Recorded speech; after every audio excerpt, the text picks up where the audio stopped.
Hi everyone. Today we have discussed about to be the art and architecture, art and the culture during the time of the Egyptian civilization. Now, in this point, first of all, we have discussed about to be the art and the culture. Okay, you know that the meaning of the word art what? It means the skill.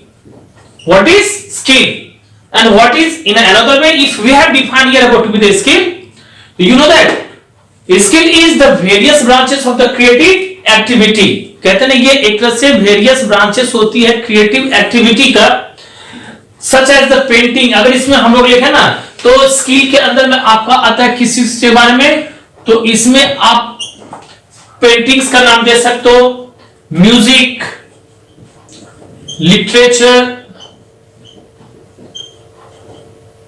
Etcetera. ये सारे के सारे चीज के बारे में हम लोग जानते हो. तो आर्ट का मतलब हो गया आपका क्या चीज? स्किल. जैसे किसी के पास में स्किल होगी पेंटिंग का, किसी पास में म्यूजिक का, किसी के पास में लिटरेचर का. Now second point given about to be the culture. What is this one? तो basically culture means the literature. In another way culture it is the characteristics and the knowledge of a particular group of the people. कहते हैं ये जो culture होती है ना, जिसको हम लोग लिटरेचर एक तरह से कह सकते हैं, ये कैरेक्टरिस्टिक होता है या फिर एक तरह से हम लोग कह सकते हैं कि ये नॉलेज होता है. किस चीज के बारे में नॉलेज होती है? तो कोई भी पार्टिकुलर ग्रुप ऑफ पीपल के बारे में, चाहे वो रिलेटेड उसका रिलीजन से होता है या फिर और अलग अलग तरीके से होता है. तो ये दो मेन जो पॉइंट्स था आर्ट और कल्चर के बारे में हम लोगों ने यहां पर मैं समझा. अब आर्ट और कल्चर में सबसे पहला कहते हैं कि ancient Egypt was very rich in its art and the culture. जो इजिप्शियन वाले थे ना उस समय में, एंशिएंट इजिप्ट वाले, ये लोग आर्ट और कल्चर में ना बहुत ही आगे तक बढ़े हुए थे, बहुत ही अच्छे थे ये लोग. सबसे पहले हम लोग आते हैं उनका स्कल्पचर के बारे में. स्कल्पचर मींस मेक और the represent by the carving, casting etcetera. मतलब किसी भी चीज को एक तरह से बना के, कार्व करके या उसको कास्ट करके, ये सब सारा चीज करके दिखाना, शो करना, ये स्कल्पचर कहलाता था. तो Egyptian were the highly religious in the nature. First of all this point has been given in your book. Many works of the arts and sculpture dedicates to be the about the god. अगर हम लोग बात करते हैं ना, बहुत सारा ऐसा वर्क्स वगैरह है या बहुत सारा उस समय में स्कल्पचर वगैरह था ना, उसको डेडिकेट किया था. तो डेडिकेट का मतलब होता है कि पोसेस. पोसेस का मतलब अगर हम लोग करते हैं ना तो उसको just like to be make an a figuring, यानी कि उसको ना एक तरह से डेकोरेट करना या फिर उसको मतलब कार्व करना, जिसको हम लोग कहते हैं ना, वो डेको, ये एक तरह से आपका डेपिक्ट कहलाता है, जिसको हम लोग एक तरह से पोसेस के नाम से जानते हैं. ऐसे करके बहुत सारे गॉड्स वगैरह जो था उस समय में इनको चित्रित किया गया था, एक तरह से बनाया गया था, गॉड्स एंड द गॉडेसेस को. No and the pharaoh. The Egyptian artist use the vertical and the horizontal differences lines. कहते हैं कि उस समय में जो इजिप्शियन आर्टिकल्स थे ना, ये लोग वर्टिकल और हॉरिजॉन जो लाइन होता है, हॉरिजॉन्टल लाइन, इस लाइन को उन्होंने एक तरह से इन ऑर्डर टू मेंटेन, किस लिए? तो in order to maintain the correct proportion of their work in their work. ये सब शो करने के लिए ये लोग वर्टिकल लाइन का यूज करते थे और हॉरिजॉन्टल लाइन का भी यूज करते थे. Egyptian sculptures use on that time lots of the things to possess the any work to be the god and the goddess. अगर हम लोग बात करते हैं कि उस समय में ये लोग ना बहुत सारे प्रोसेस करते थे, डेपिक्ट करते थे ना गॉड एंड गॉडेसेस को, अलग अलग तरीके का चीज यूज करते थे. सो दे were use as a clay. अगर हम लोग बात करें तो उस समय में ये लोग क्ले का यूज करते थे. इसके बाद में आपका sandstone, clay, sandstone, metal, Ivory,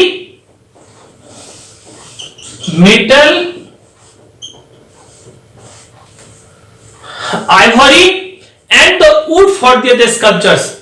और लकड़ी जिसको हम लोग कहते हैं, ये सारा का सारा चीज ना ये लोग एक तरह से उस समय में यूज क्या करते थे स्कल्पचर्स के लिए. बहुत सारे फिगर वगैरह सब जो गॉड का होता था, गॉडेसेस का होता था, या ferrous, that means the king, ये सब चीज जो बनाता था ना ये लोग, तो उस समय में they were used to be the clay, sandstone, metals, ivory and the wood. ये सारा का सारा चीज जो था ना वो लोग यूज क्या करते थे. Next point given about to be the pottery. अगर हम लोग बात करते हैं ना तो इसके बाद में आपका जो अगला पॉइंट आता है ना वो आपका पॉटरी के बारे में, यानी कि बर्तन के बारे में, जिसको हम लोग कह सकते हैं किस तरह का वो पॉटरी ये लोग बनाते थे, पॉट्स वगैरह बनाते थे. The Egyptians were the skillful in making the beautiful the pots, कहते हैं कि ये लोग स्किलफुल हुआ करता था, और खास करके लोग ना जो सुंदर सुंदर जो बर्तन होते थे ना, पॉट्स होते थे ना, ये लोग बनाया करते थे। कौन? तो Egyptian. Now while the some of these the pots were, अगर उसी पॉट्स में अगर हम लोग कुछ की बात करते हैं ना, तो they were made of the steatite, कहते हैं कि उस समय में ना ये एक स्टेटाइट बोल के था। ये चीज भी हम लोग को समझना जरूरी है कि आखिर ये स्टेटाइट था क्या, इसके बारे में भी हम लोग पढ़ेंगे और समझेंगे। ये स्टेटाइट का मीनिंग भी आपके बुक्स में दिया होगा, आप बढ़िया से उसको देखिएगा, पढ़िएगा। It means the mineral top, या फिर जिसको हम लोग सोप स्टोन कहते हैं। क्या कहा जाता था इसको? मिनरल टॉप, मिनरल टॉप, या फिर एक और इसका नाम दिया गया आपका soap stone,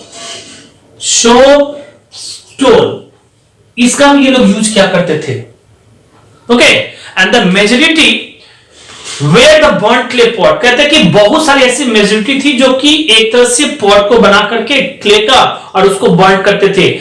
ancient Egyptian artist जो था उस समय में, दे आल्सो डिस्कवर्ड, इन लोगों ने डिस्कवर भी किया था the art of the covering the pottery with the animal, और एनिमल के ऊपर में जो था, एनिमल के साथ में उस पॉटरी को एक तरह से वो लोग काट करते थे, डिस्कवर करते थे, डेकोरेट करते थे, कवरिंग करते, बहुत सारा चीज का उन लोगों ने उस पॉटरी में यूज किया था। इसके बाद में पॉटरी के बाद में आपका जो आता है ना next point, that is about to be the painting. अब हम लोग आएंगे, जो नेक्स्ट पॉइंट हमारे पास में है वो आपका अब पेंटिंग के बारे में, कि आखिर पेंटिंग उन लोगों ने किस तरह से यूज किया था, पेंटिंग के लिए किस किस टाइप के मेटल्स का या कोई भी चीज ऐसे थे, वो सारे के सारे चीजों का यूज किया गया था, और क्या क्या उन लोगों ने पेंटिंग में की थी। ये सब भी सारा का सारा पॉइंट्स हम लोग अब इसके इस पॉइंट में पढ़ेंगे। ये है आपका next point, that is about to be the paintings. Okay, painting की बात करो तो first of all we know that here very well most of the paintings that have been the recovered, बहुत सारे जो पेंटिंग उस समय में रिकवर किया गया था ना, related to be the life after the death, कहते कि सारे के सारे जो पेंटिंग्स वगैरह थे वो जो रिकवर किया गया था। अब रिकवर करने का मतलब क्या था? उस समय वो लोग क्या करते थे, तो अर्थ को डग करते थे, खोद के निकालते थे, बहुत सारा सामान वगैरह मिलता था। तो जितने भी सारे पेंटिंग्स वगैरह उस समय में पाए गए थे ना, they were also related to be the life after the death, कहते हैं कि मरने के बाद में जो क्या है, जिंदगी नहीं है, उससे रिलेटेड ये सब सारा का सारा पॉइंट निकलता था। थेमेस इंक्लूड, अगर हम लोग थेमेस की बात करते हैं ना, तो इसमें आपका इंक्लूड था the journey into be the art, ये आफ्टर लाइफ, एक तरह से जर्नी जो आफ्टर लाइफ के बाद में शुरू होती है, और तो इंट्रोडक्शन, और इतना नहीं, इंट्रोडक्शन ऑफ द डिसीज, ये एक तरह से इंट्रोडक्शन होती थी डिसीज का, to be the gods of the underworld by the protective details, कहते कि ना वहां पर प्रोटेक्टिव डिटेल्स के द्वारा ना एक तरह से इस चीज को ना एक तरह से डिसीज की जाती थी। ये गॉड से एक तरह से ना इनको अंडरवर्ल्ड के अंदर में कहते हैं ना कि एक तरह से इसकी खोज की जाती थी अंडरवर्ल्ड। ये सारा का सारा चीज जो था वो उस समय में डेफिकेटेड की जाती थी, उस समय में डिसीज की जाती थी।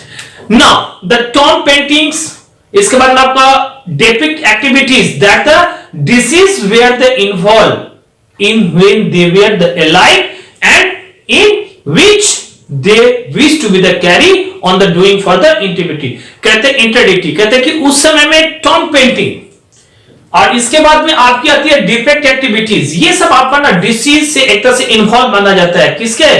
तो in when they were the life, मतलब कहते हैं वो लोग जब जिंदा थे उस समय से भी इनसे रिलेटेड मतलब बातें हुआ करती थी, या फिर which they wish to be the carry on doing for the eternity, और फिर वो लोग एक तरह से जब कैरी करते थे इस चीज को आगे लेके जाते थे एटर्निटी के लिए, तो वो सारा का सारा पॉइंट जो था ये टॉम पेंटिंग या डेपिक एक्टिविटी से हम लोग को उस समय के बारे में पता चलता है। नेक्स्ट जो अब पॉइंट हम लोग डिस्कस करने जा रहे हैं that is about to be the architecture. Painting के बाद में आपका अब जो नेक्स्ट आ रहा है वो आर्किटेक्चर के बारे में। Okay, now the architectural wonders of the ancient Egypt include, अगर हम लोग आर्किटेक्ट्स की बात करते हैं उस समय में, तो आर्किटेक्चरल जो वंडर्स था ना उस समय में वो एंशिएंट इजिप्ट का, दे वर इंक्लूडेड, इसमें आपका इंक्लूड थी क्या क्या चीज? तो temples, pyramids and the monumental statues, कहते हैं कि ये सारे के सारे चीज जो था ना वो इनसे इंक्लूडिंग थी। The great pyramid of Giza की अगर हम लोग बात करें, किसकी बात करें? The great pyramid at Giza, the great pyramid at Giza and the great sphinx, इतना ही नहीं, ग्रेट स्फिंक्स, अगर इसकी भी हम लोग बात करें, okay, a mythological figure with the body of a lion, कहते कि इसकी जो फिगर थी ना वो एक अलग तरीके का देखने को शो करने को मिलता था। क्या था उसमें? Body of a lion and the head of a human.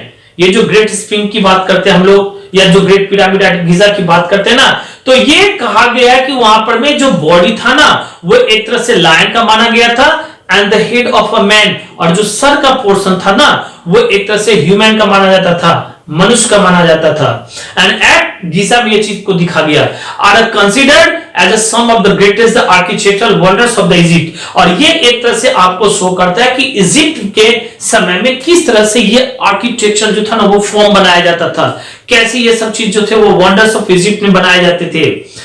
Another architectures marble, अगर हम लोग बात करें दूसरी और आर्किटेक्चर मार्बल की बात करते हैं तो it is the Abu sample, जिसका नाम है अबू सैंपल टेम्पल। ये आपका एक तरह से अबू सैंपल टेम्पल कॉम्प्लेक्स के बारे में कहा गया है। It is cut into be a solid rock Cliff, कहते हैं कि नहीं, इसको एक तरह से कट करके, एक सॉलिड रॉक क्लिफ को कट करके, सिर्फ एक वन सॉलिड रॉक को क्लिफ करके और उसको एक तरह से बनाया गया था।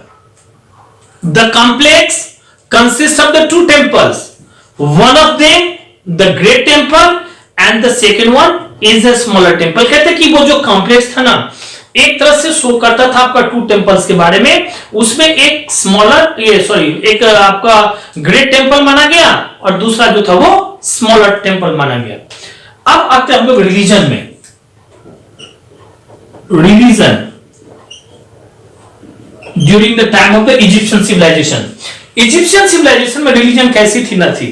The Egyptian worship the many gods and the goddesses. ये तो हम लोग पहले भी से पॉइंट में पढ़ ले कि ये जो इजिप्शियन थे ना ये लोग बहुत सारे गॉड और गॉडेसेस को एक तरह से वर्शिप करते थे। एंड देयर नेम्स की अगर हम लोग बात करते ना, their name and the personalities and the appearances have the survive in the artwork. और ये सारे के सारे चीज को ना उन लोगों ने क्या किया था, तो एक तरह से बनाया था, आर्टवर्क के रूप में दिखाया गया था। रा की बात करो तो Ra were the sun of god, हम लोग पहले भी क्लास 5 में भी पढ़ चुके थे। रा द सन ऑफ गॉड कहा जाता था उस समय में। रा को क्या कहा जाता था? The sun of god was considered to be the chief god, और इनको एक तरह से चीफ गॉड माना जाता था, सबसे बड़ा गॉड अगर हम लोग कहें। And the Egyptian believe that, और एक चीज बिलीव थी इन लोग की कि all the forms of the life were the created by the रा, कि जितने सारे फॉर्म्स ऑफ लाइफ होता है ना वो आपका क्रिएटेड किया गया था बाय होम? द रा। किसके द्वारा? तो रा द सन गॉड के द्वारा ये क्रिएट की गई थी। अगर हम लोग ओसिरिस की बात करते हैं, एक और उसमें गॉड की अगर हम लोग बात करें, ये तो रा का था, द सन गॉड, और अगर हम लोग एक और गॉड की बात करते हैं that was about to be the Osiris. वो कौन थे? तो ओसिरिस, कहते कि he Osiris was the god of the underworld and the जज ऑफ द डेड। इनको ना ओसिरिस को एक तरह से गॉड ऑफ द अंडरवर्ल्ड कहा जाता था, और इतना ही नहीं बल्कि एक तरह से इनका और नाम दिया गया था, जज ऑफ द डेड कहा गया था इनको। No he is usually the depicted as a mummy shaped human, कहते इनको यूजुअली जब डेपिकेटेड की गई थी, बनाई गई थी ना, तो जो उनका स्ट्रक्चर था, जो उनका था ना, वो डेपिकेटेड किया गया था मम्मी शेप्ड ह्यूमन की तरह, मम्मी शेप्ड ह्यूमन की तरह उनको बनाया गया था। और एक गॉड के बारे में हम लोग बात करेंगे that is about to be the Anubis. No next god the Anubis. The Anubis was the jackal headed god, कहते हैं कि इनको ना एक तरह से जैकल हेडेड गॉड कहा जाता था। कौन सा गॉड कहा जाता था इसको? The jackal headed God. इनका जो हेड था ना वो जस्ट जैकल की तरह लगता था। तो jackal headed god was the pattern god of the embalmments, कहते हैं कि ये एम्बेलमेंट्स का ना एक तरह से पैटर्न गॉड्स माना जाता था। And he was also the guardian of the dead and the guide through the after life, कहते हैं कि ये एक तरह से ना गार्जियन माने जाते थे, किसके, तो गार्जियन ऑफ द डेड माने जाते थे, and guide through the after life, और जब आफ्टर लाइफ के बाद में यही एक तरह से गाइड करते थे कैसे क्या करना था नहीं करना था। Next god was the need, कहते हैं कि नेक्स्ट गॉड की अगर हम लोग बात करें तो that was the Neith. Okay, next god was the Neith. ये कौन थे, तो Neith was the mother of the sun god Ra, कहते हैं कि नीड जो थी ना वो मदर गॉड कहलाई, किसका, तो सन गॉड ऑफ रा का, जो रा एक तरह से सन गॉड माना जाता था, उनकी ये मदर कहलाई थी। And the goddesses of the hunting and the warfare, और एक तरह से इनको गॉडेसेस ऑफ हंटिंग और वॉरफेयर भी कहा गया था। नाउ नेक्स्ट वाज द सेकमेट, अगर हम लोग नेक्स्ट गॉड की बात करते हैं तो that is about to be the Sekhmet. ये सेकमेट कौन थे, तो Sekhmet was the goddess of the destruction war and the misfortune, कहते हैं कि इनको एक तरह से ना डिस्ट्रक्शन का, वॉर का और मिसफॉर्च्यून का गॉड माना जाता था। Next about to be the Horus. अब एक और नेक्स्ट गॉड है आपका, ये सब इंपॉर्टेंट गॉड जो था ना उस समय माना जाता था। नेक्स्ट जो दिया गया वो आपका हॉरस का, and the Falcon headed sky God, इनको एक तरह से फॉल्कन हेडेड स्काई गॉड भी कहा जाता था।